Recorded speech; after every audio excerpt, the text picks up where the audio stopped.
Take a good look. Do you see these faces? What do you think of when you look at them? Remember them during this film because these are the faces of despair and travesty during the 1994 Rwandan genocide.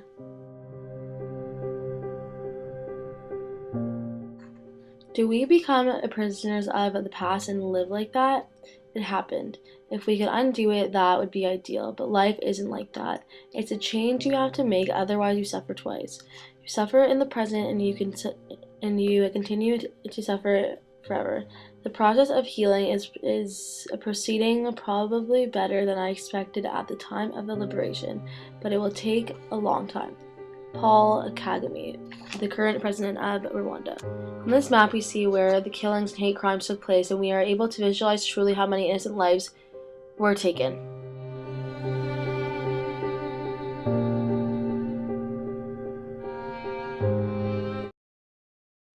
One day, I was coming between the lines, and there was a young boy about 3 years old on the road. And what the extremists used to do was put children in the middle of the road to stop convoys, and then once the convoys stopped, then they would attack it and kill and steal the stuff. And so this boy's up ahead, and I'm expecting to be in an ambush, and so with a couple soldiers, we stop, jump out, and there's no ambush. And so we go to the huts along the road there, and we start looking inside, yelling for people to come and take care of the child.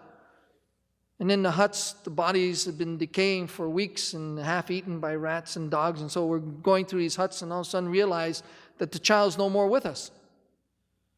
So we go back and find him in a hut where there are two adults, male, female, and some children who are in advanced decay. And he's sitting there in a corner as if it's sort of like his home. He's comfortable and couldn't figure out how come he had not been killed. And so I took that child and I brought him to the middle of the road and I looked at him and his stomach was bloated and he had scabs and flies and dirt and rags on. But then all of a sudden I looked into his eyes. And what I saw in his eyes was exactly what I saw in the eyes of my 3-year-old at the time. They're the eyes of a human child. And they were absolutely no different one from the other. They were both human children. And so, are all humans human? Or are some more human than others?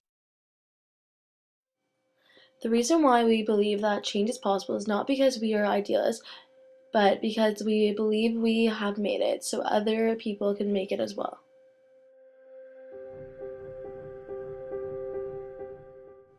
This is a quote said by Romeo Dallaire, and during his lifetime he was able to witness the genocide in Rwanda firsthand.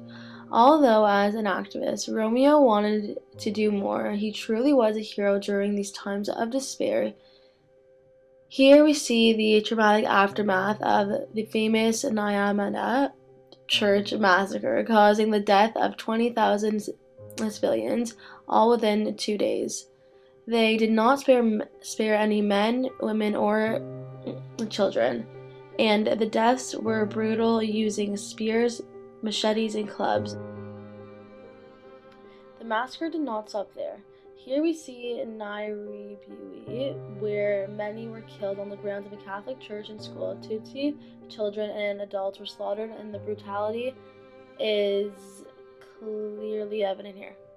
This man is one of the few lucky ones. He was just able to escape and survive, but he is ever left with the scars of the worst now. Upon his face, we see the attacks and how vicious they were. Violence and healthcare, two main issues in Rwanda today. Rule number one was to kill. There was no rule number two. It was an organization without communications. This was said by Hutu first to kill. Escaping from the genocide was the only way out. However, it was very difficult. Millions of people wanted to leave Rwanda because of the violence occurring, and children had no choice but to separate from their families for the chance of a better future. Statistically speaking, the population in Rwanda was extremely low during and right after the genocide. It is clear that many lives were lost and many did not want to live in Rwanda afterwards. post-genocide left the country with a low population and weak economy. How do we pay homage and remember the lives of all those killed? We seek more information and more photographs of those who were able to survive. Here is the procession of people carrying a white wooden cross, wreaths, and coffins. Although the ceremonies were few, they serve as a reminder of the hate and tragedies that occurred and how we must work to fight against these crimes in the future.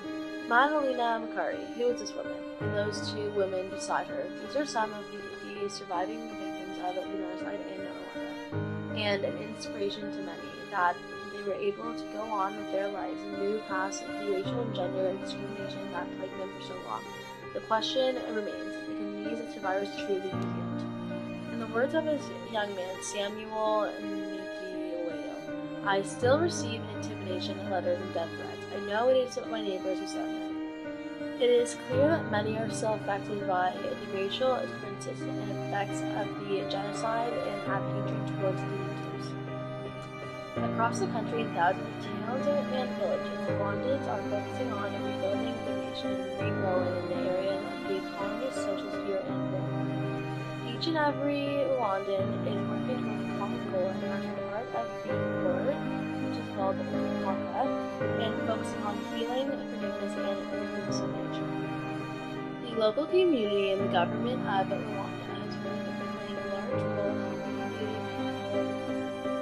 How is the government dealing with the genocide is a question that is constantly in our minds. Their programs focus on social, human, and psychological impacts of the genocide, as well as opportunities for those who face this. Most importantly, they have to educate the young minds children in Rwanda and educate them in hopes of providing them with a better future and return a better time for Rwanda.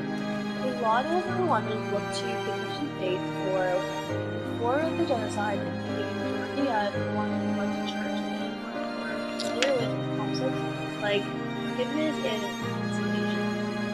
The RPF works desperately to bring civility to Rwanda in the aftermath of the genocide. The President Paul Kagame drew on everything he knew.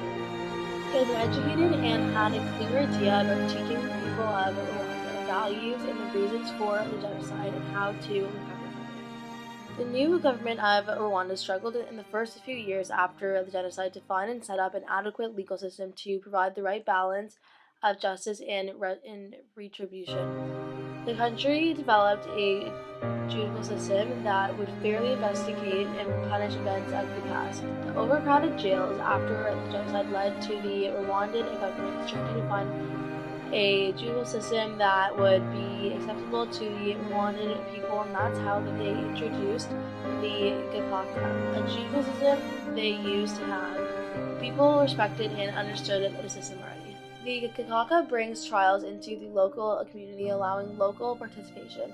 It gives the victims an opportunity to give evidence and officially document the events that they have witnessed and suffered. It is a form of healing justice where the criminals have to pay and understand the seriousness of their actions to the victim, helping settlements in this divided community and focusing on the individual need.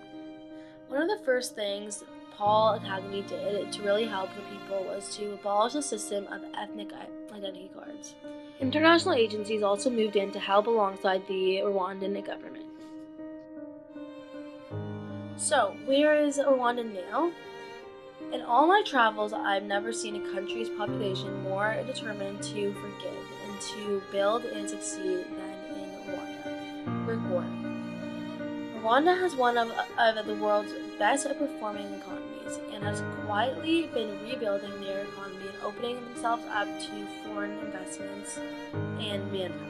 The Rwandan economy is performing well thanks to a strong government and anti-corruption stance, and beating some developed European countries. Rwanda will never, ever leave me. It's in the pores of my body, my soul is in those hills, and my spirit is with the spirits of all those people who were slaughtered and killed. Romeo Adelaide. Just as Rwanda will never leave Romeo Adelaide, my hope is that it never resist that we fight and remain active in our awareness of the discriminations and developing countries all over the world. my opinion, Rwanda has come a long way since the genocide, economically and socially. Rwanda is a country that went through a terrible genocide and they managed to recover immensely. The people of Rwanda are